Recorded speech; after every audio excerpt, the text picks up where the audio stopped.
उमेदवारी असेल आणि ती उमेदवारी सर्वाधिक ताकदीनं जिल्ह्यातलं ऐका मान खटावबद्दल मी सांगत नाही, मी जिल्ह्यातलं सांगतो. जिल्ह्यातलं एक मिनिट कडाल्यांना एक मिनिट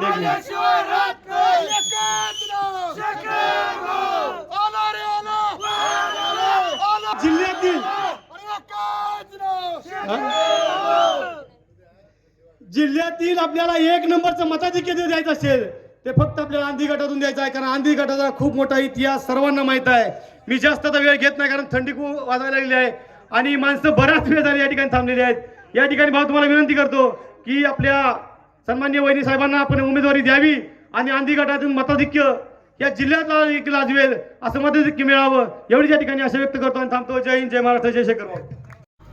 म्हसवड नगरपालिकेत शेखरभाऊच्या कार्यकर्त्यांनी माघार घेतली.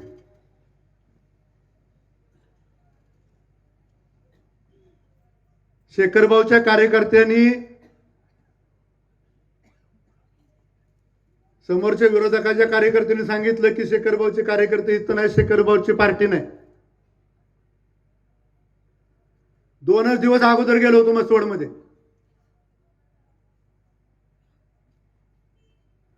दोन दिवसात पार्टी तयार करून, जी पहिली पार्टी होती ती तयार करून, पार्टी तयार करून तिसऱ्या दिवशी 8 उमेदवाराचं, नगरसेवक पदाचे 8 उमेदवार आणि नगराध्यक्ष पदाचा 1 उमेदवार, टोटल 9. नगरसेवक पदाचे 8 आणि नगराध्यक्ष पदाचा 1, असे टोटल 9 माणसांचे आम्ही अर्ज भरले होते. तिथं लोक म्हणले की बाबा शेखरभाऊच्या लोकांना उमेदवारी मिळणार नाही.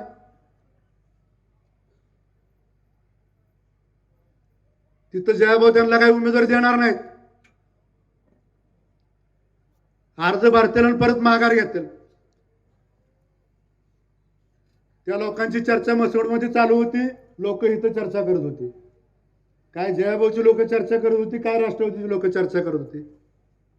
पण आम्ही माघार का घेतली त्याचं खरं कारण सांगतो. मुख्यमंत्र्याच्या फडणवीस साहेबांच्या आदेशावरून ह्या शेखर गोरेंनी म्हसवड नगरपालिकेत माघार घेतली. लक्षात ठेवा मित्रांनो.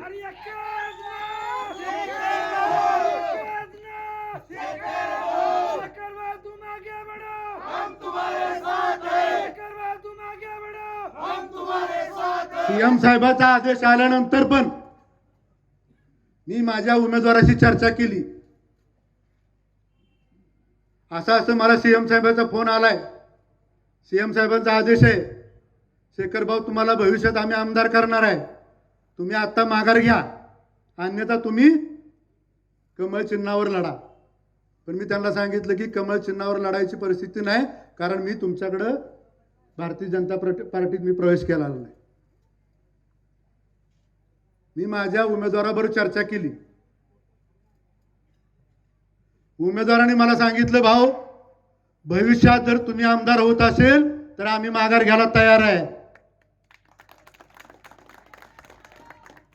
काय लोक म्हणतात उमेदवारी दिली नाही. या मंदिरासमोर सांगतो, जयाभाऊने सांगितलं होतं तुला किती जागा पाहिजेत भाजपमध्ये.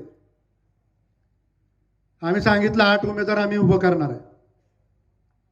जयाभाऊने सांगितलं तुला 8चे 8 उमेदवार आम्ही देतो, फक्त ते कमळाच्या चिन्हावर लढायला लागेल.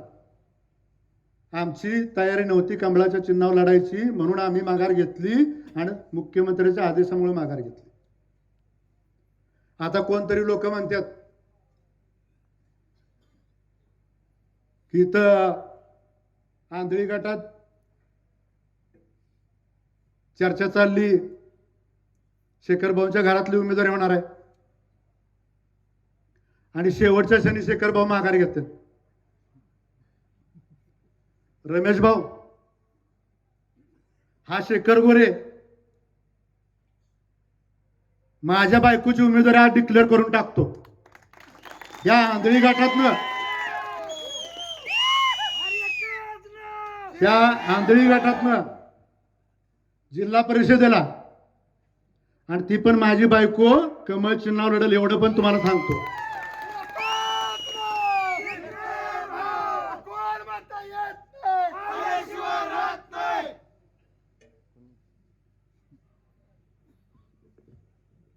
ज्या राष्ट्रवादीच्या कार्यकर्त्यांनी माझ्या गटात प्रवेश केलाय,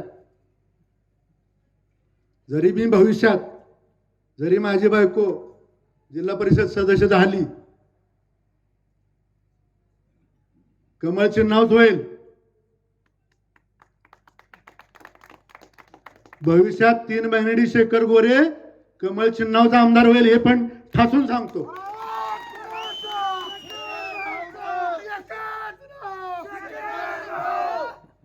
मी जरी भविष्यात आमदार झालो,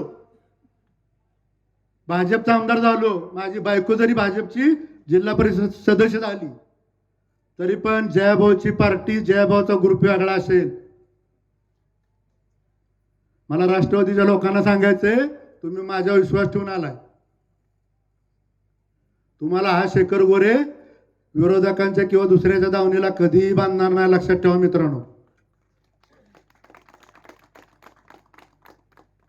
जरी भाजपचे मंत्री जयाभाऊ असतील, भविष्यात मी आमदार भाजपचाच असेल, तरी पण शेखरभाऊ गोरेचा गट वेगळा असेल आणि जयाभाऊ गोरेचा गट वेगळा असेल. जयाभाऊच्या गटाचं आणि शेखर गोरेच्या गटाचं ज्या त्या गावात जमलं तर ठीक, नाहीतर रमेश भाऊ तुम्हाला सांगतो, ग्रामपंचायत पण शेखर गोरे गटाचीच असेल आणि सोसायटी पण शेखर गोरे गटाचीच असेल.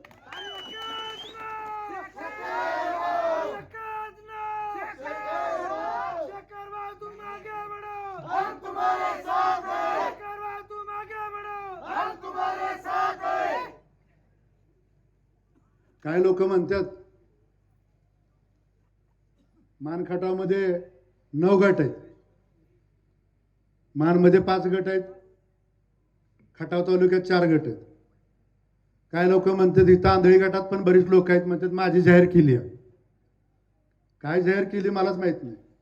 एक म्हणतो मी पंचायत समितीला, एक म्हणतो मी जिल्हा परिषदेला, एक म्हणतो मी आमदार केला, एक म्हणतो इकडे आहे. खटाव तालुक्यातनं माझं फिक्स झालं.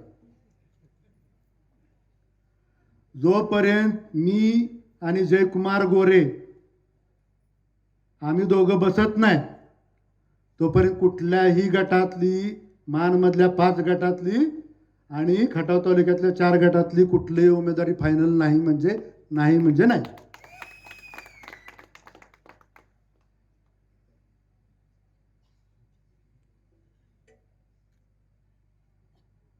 आता ह्या आंधळी गावातलीच लोक, बरीच लोक असे आहेत, इथं कार्यक्रम कसा घेतोय बघू. त्यांना अजून माहित नाही, शेखर गोरेचे कार्यकर्ते ज्यांच्याबरोबर असतो त्यांनाच गुलाल असतो. 2014ला रमेश भाऊ आपण विजयसिंह मोहिते पाटला बरोबर गेलो होतो. विजयसिंह मोहिते पाटील निवडून आले. 2019ला आपण रणजितदादा निंबाळकरांच्या बरोबर गेलो, रणजितदादाला पण गुलाल मिळाला.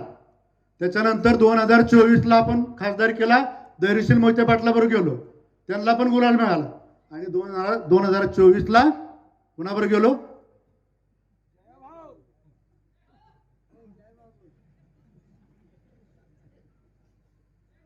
2024ला आपण जयाभाऊच्या बरोबर गेलो आणि त्यांना पण गुलाल मिळाला. त्यामुळे आंधळी गावातील काय लोकांना त्यांनी लक्षात ठेवलं पाहिजे, आम्ही जिकडे जातो तिकडेच गुलाल असतो. आम्ही चुकून इकडे तिकडे गेलो तर घोटाळा होईल. त्यामुळं अजिबात काळजी करू नका आणि दादागिरी करायची तर विषय सोडून द्या. जे कार्यकर्ते राष्ट्रवादी पक्षातून आलेत आणि माझे जुने कार्यकर्ते आहेत, त्या कार्यकर्त्यांनी एवढंच लक्षात ठेवा, तुमच्या केसालाही धक्का लागणार नाही. हा शेखर गोरे तुमच्या पाठीशी ठामपणे उभा आहे.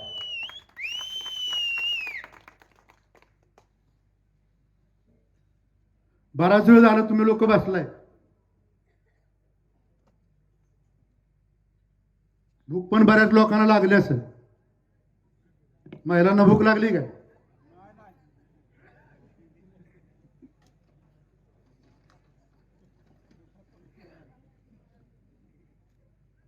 मी परत एकदा राष्ट्रवादीच्या ज्या कार्यकर्त्यांनी आपल्या गटात प्रवेश केलाय त्यांचे मी परत एकदा आभार मानतो. आणि त्यांना परत एकदा शब्द देतो की तुम्हाला कधी ह्या शेखर गोरे वाऱ्यावर सोडणार नाही आणि येणाऱ्या काळात विकास कामाच्या माध्यमातून असेल, पोलीस स्टेशनच्या माध्यमातून असेल, MSCBच्या माध्यमातून असेल, आपली सगळी कामे मार्गी लावली जातील. माझ्यावर विश्वास ठेवा. परत एकदा त्यांचे आभार आणि अभिनंदन करतो. जय हिंद, जय महाराष्ट्र.